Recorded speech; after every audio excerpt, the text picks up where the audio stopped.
За сайн байцгаана уу. Өнөөдөр би та бүхэнд маш сонирхолтой түүхийг ярих гэж байна.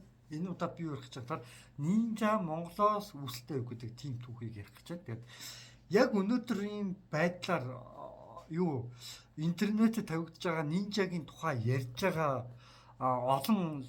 олон жилийн хэцүү хідэн сувгууд модон Монголд байгаа. Тэгэхдээ тэд нар юу гэж ярьж байгаа юм гэхлээр нинжа бол Японоос гаралтай. Нинжа Японоос гаралтай яагаад самурагаас үссэн самуунаар нар яагаад одоо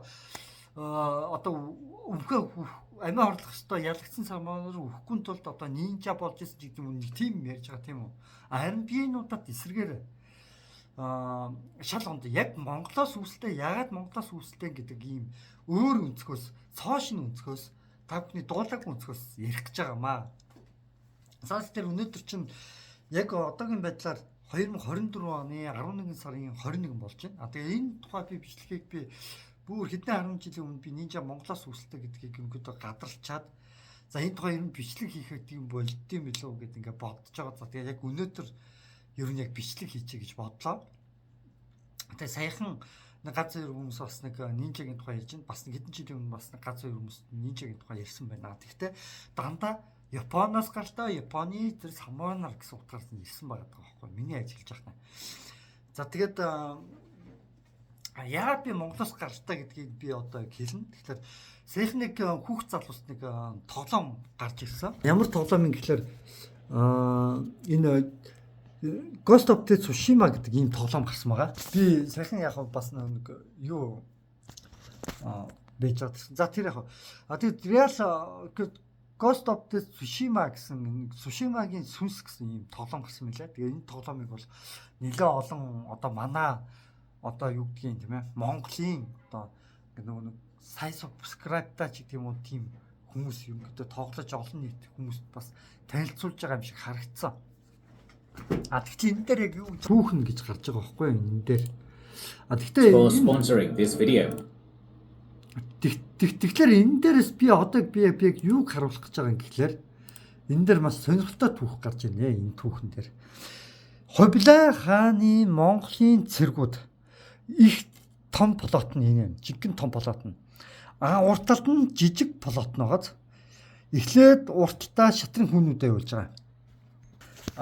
Тэгэхээр ерөнхийдөө энэ 13 дугаар зууны үедээ яагаад холбогдчихвоо нинжа гэдээ та нар гарчиж магадгүй л те.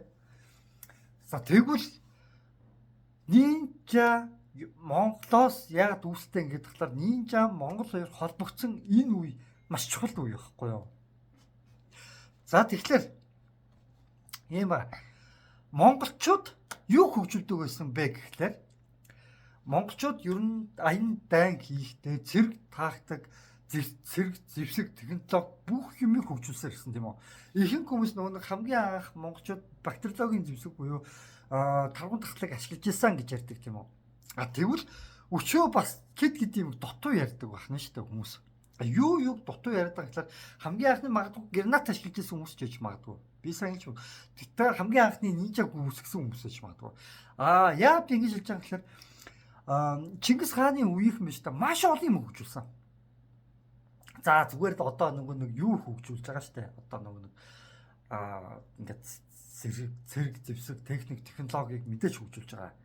Эрдэмтдийг нь алгүй байсан. Тэр цуглуулдаг байсан. Би одоо маш олон жилийн өмнөх 6-7 жилийн өмнөх бичлэгэн дээр би хэлсэн байгаа штэ. 7-8 жилийн өмнөх бичлэгэн дээр би хэлсэн байгаа штэ.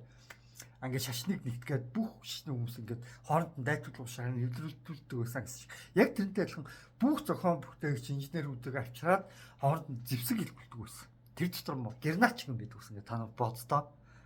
Орчин үеийн гернат юм жижиг шүү дээ. Харин тэр дээр үеийн гернат яг ямар хөө байдаг гэсэн гэж. Тэр дээр үеийн гернат чинь болохоор ингэдэг усахгүй. Ийм том сагсан мөнгөний хэмжээрх ийм том. Тэгээд энэ тэнтэй гадас зооцсон, модон үзүүлсэн жижиг мод зооцсон. Тэгээд тэрнтэй бэрхлээрээ хүмүүсийн бие зоогддог. Шийдэгдээд тийм юм хийсэн юм байхгүй. Тэгээд тэр нь яг Японы баримтат киногаар гарч ирсэн. Одоо яагаад арилцсан юм мэдэхгүй. Баримтат киног би хайгаад болохгүй байгаа. Нууцлаад байгаа юмс монголчууд өөрсдөө энэ түүхээ яг улс төрчдөөсөө ингээд улс төрчд нь хүртэл одоо их хятадын талд орчод байгаа юм уу? Яг яачаад байгаа юм мэдэхгүй. Тэгээд ер нь бол монголчуудаас яг монгол түүхээ нуугаад байгаа юм шиг надад зүгээр санагдаад байгаа байхгүй юу? Тэгээ тэр үед монголчуудын хамгийн хөгжүүлж исэн юу гэсэн гэхээр хамгийн их ялтанд монголчууд өргөдөг гол юм эсвэл тагнуул гэсэн байхгүй. Тагнуулын системийг хүмүүс маш их үсэн. Тагнуул, мэдээлэл, харилцаа, холбоо гэдэг зүйлийг монголчууд маш сайн хөгжүүлсэн. Энийг үр дүнд монголчууд ялан дийлсээр ирсэн байхгүй цаг үуч. Одоо энэ тактикийг яаж байгаа вэ? Бүх улс хэрэгжүүлдэг. Японочууд, Америкчууд, Германчууд, Хятадууд бүгд хэрэгжүүлж байгаа. Тэгэхээр тагнуул систем хөгжүүлсэн. Тэгвэл нинжа яг зорилго нь юу? Тагнуул, тийм үү? Тэгвэл одоо би яг энэ очсон байгаа би одоо энэ хүмүүсийг би одоо харуулъя л да. Энэ цэргүүд одоо яаж байгаа юм гэхэлэр энэ Монголын их плот нь. Энэ болохоор урд нь явж байгаа шатрын хүү буюу хамгийн урд явдаг. Амьд гарвал тушаал дэвшин, бэрж болно, амьд гарахгүй л үхэн. Тийм үү? Тим цэргүүд урд нь явж байна гэсэн. Нэгсэндээ энэ урдлын цэргүүдтэй өвчлэн ямар цэргүүдийг явуулдаг гэсэн гэхэлэр үгсэн ч болохоор цэргүүдийг явуулдаг гэсэн. Тэгээд энэ цэргүүд нь ямар цэргүүд юм гэхээр хөвчлэн одоо гадаадын олслогдсон цэргүүд альс урвсан альс монголчуудын яг итгэлийг олоогүй байгаа хүмүүс гэсэн үг. Энэ уртлын игнэнд нь. Тэгэхээр энэ уртлын игнэнд нь монголчуудын итгэлийг олоогүй хүмүүс дангаж явдаг гэсэн үгүй. Уртлын игнэнд нь яад үсэн гэхээр монголчуудын итгэлийг олоогүй хүмүүс явна. Давхар эднийг хариуцсан дунд нь яг жинхэнэ Монголын нөө тагнуул буюу хэвтүүл цэргүүд дунд нь явдаг гэсэн баггүй. Энэ идэг удирдат алуурчин мэрэгжлийн цэргүүд бас давхар явна. Тэр юунуудыг удирдах явж байгаа байхгүй. Өөрөөр хэлбэл тэр монголчуудын тэр өвч болох гэсэн энэ нэг хөлөг дотор л хэд явдаг гэсэн би одоо сайн мэдэхгүй. Гэхдээ нэг хөлөг дотор л гэхэд ахаад нэг хэд хэдэн ширхэг магадгүй арвтын системээр ч ажаа сайн мэдэхгүй. Ямар ч хэд хэдэн ширхэг тийм нинжа шиг одоо хэвтүүл цэргүүд явж исэн баггүй. Өөрөөр гранат татгадаг, тесрэх бодис татгадаг, утаа маань уугалдаг тийм цэргүүд явж исэн баггүй. Тэгээд тийм утаа гаргуул тийм одоо утаагаар дохио маань угаасаа өгдөг байсан шүү дээ. Юм дээр үн цэргүүд манай монголчууд өрснөө. Нэг газраас нэг уулан дээрээс утаа хасаа. Ямар өнгийн утаа хасаа чинь хэдэн долгионтой яаж ямар одоо урт утаа энэ үү одоо юу гэдэг утаа ингэ тасалж гинүү гэдгээс ингээ хамраад за энэ тим болж нөө тэдчнээ тооны цэрэг ирж шүү тим болж шүү гэдэг юм дохиог өгдөг гэсэн байхгүй. Ер нь утааг бол угаасаа ашигласаар гэсэн манай монгол цэргүүд. Тэгээд дээрэс нь гранатыг ашиглаж исэн энэ төр Японы баримтат камтар байсан байхгүй. Яг энэ Японы яг энэ далайн хэрэгээс олдсон монгол цэргүүдийн технологиос тийм гранат олдчихсан. Тэгээд та нар утаа маань монголчууд ашигладаг үсгийг мэдж байгаа тийм үү? Утаанаар дохио өгдөг байсныг ч мэдж байгаа. За тэгэхээр яасан гэхээр өдөрдөж байгаа эдгээр дотор байгаа яг нөгөө нэг урууч магадгүй альсвал би монголчуудын итгэлийг ол гэсэн нэг юм золионд гарч байгаа шатрын хүнүүдийг өдөрдөж байгаа энэ дотор байгаа нэг хэдэн Монголын нинжа нар байгаа байхгүй жинхэнэ Монголын цэргүүд. Тэд нар яасан гэхээр одоо энэ хэсгэнд харамсалтай ингээд далайн шуурганд өртөд өвчж байгаа штэ энэ дээдлийн жинхэнэ том болоотууд нь Монголын одоо энэ жинхэнэ том болоотууд нь одоо ингээд далайн шуурганд өртөд өвчж байгаа. Тэгүн гот яаж байгаа гэхээр энэ уртлын хэсгүүд нь амьд үлдчихэж байгаа тийм үү? Амьд үлдчихэж байгаа ч гэсэн нөгөө шатрын хүнүүд нь бол буугаад алуулгаад өвчж байгаа. Харин нөгөө Монголын хэвтүүл цэргүүд уу тагнуул хийдэг цэргүүд амьд үлдчихэж байгаа байхгүй юу? Утаа манаа угалнуу, алга болноо, харанхуй шинээр дайрнуу, яг нөгөө нинжа шиг арга барилуудаар ашиглаад энэ дунд нь нөгөө нэг хэвтүүл цэргүүд нь бишээ нөгөө нэг юу цэргүүд нь хүн шатрын хүнүүд нь өвхлээ.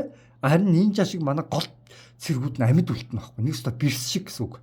Тэд нар амьд үлдэнэ. Тэд нар нуугдаад амьдтай тагнуулаа юм. Тэгээ хардаас нь том болоод дайрах тийм төлөвлөгөөтэй байдаг байхгүй.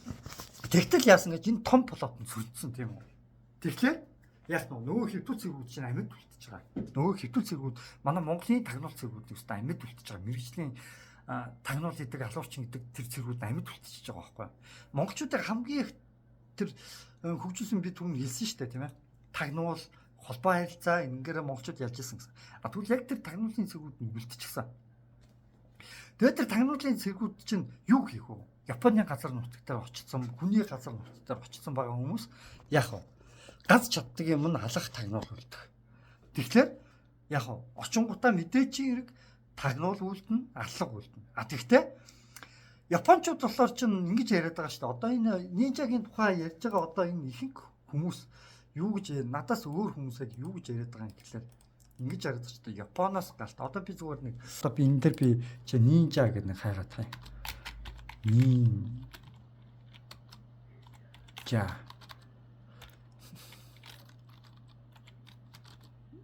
За. Нин.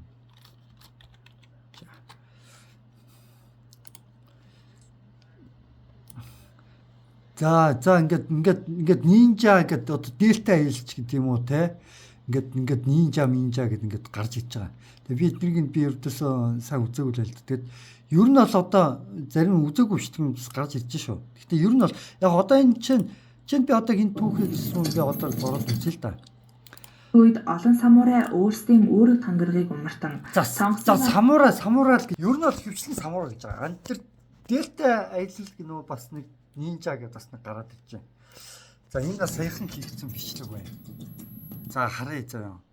Одоо энэ дельта аялал гэдэг чинь одоо саяхны бичлэг байна. Энэ дээр ч аялал гэж гараад ирж байна.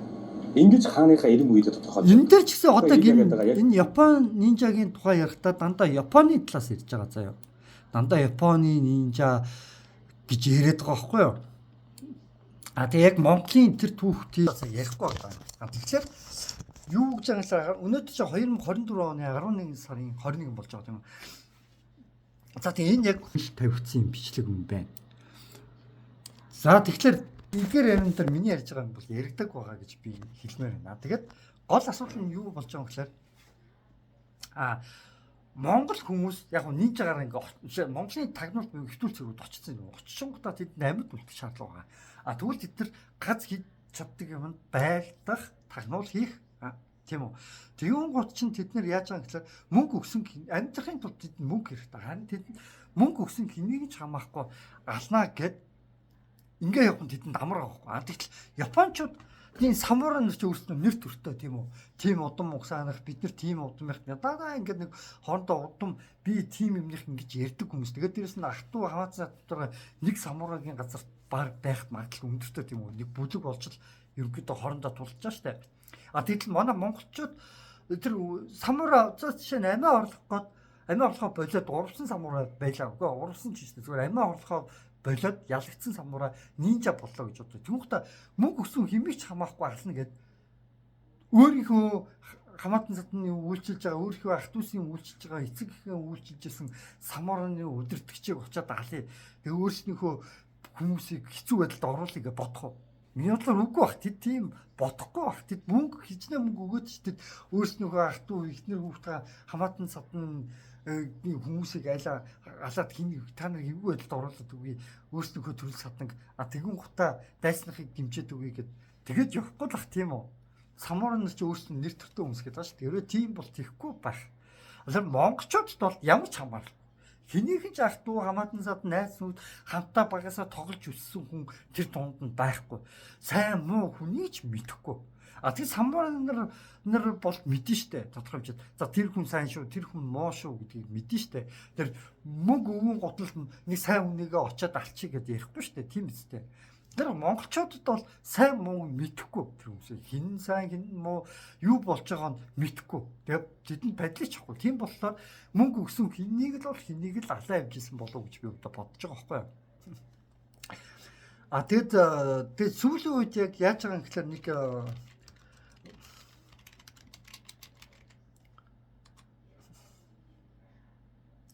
тэгээд сүүлийн үед нэг хятад хүн ерөнхийдөө нэг одоо байна уу юу би нэг хараадах фэйсбүүкээс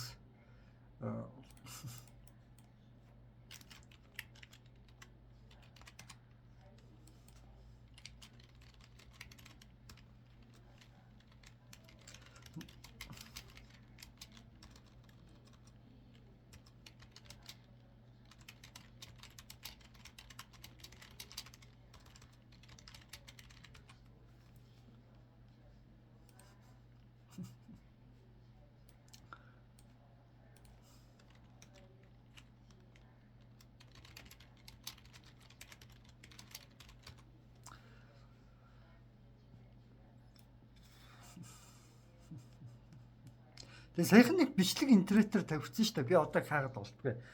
Нэг залуу банд ярьжсэн шүү дээ. За монголчууд манай хүүхдээс яаж хандсан шиг бид одоо та нарт яг тэгж хандаа гэдэг нэг хэцүү юм ярьжсэн шүү дээ. Хятад залуу. Тэгтлээ одоо хятадууд бас нинжа хөгжүүлсэн байгаа. Шулуухандаа ялээ.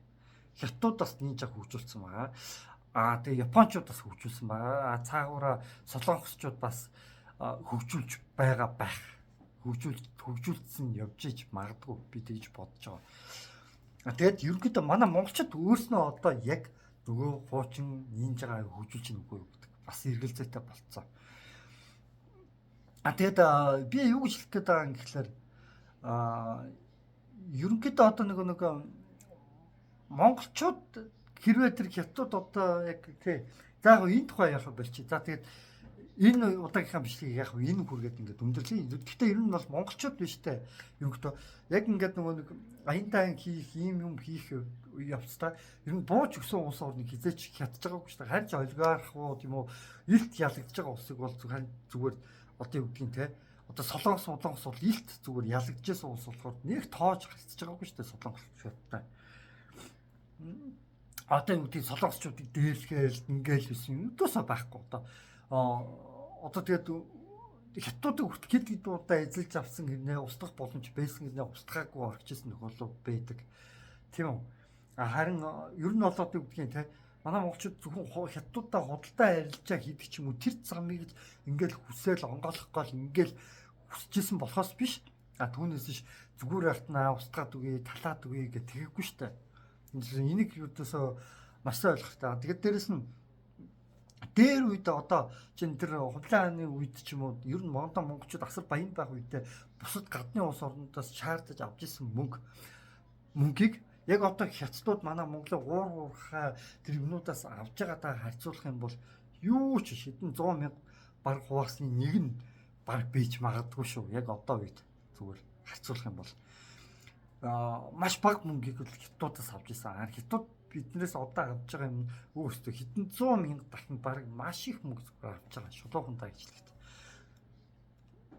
Гэдгийг би бас хэлчмээр байна. Тэгээд ерөнхийдөө монголчуудын хөгжүүлж ирсэн зүйл бол спай буюу тагнуулын урлаг энийг бол анх дэлхийн нийтэд хөгжүүлж ирсэн бас нэрээ алдартай байдэн шүү гэдэг бас хэлмээр байна.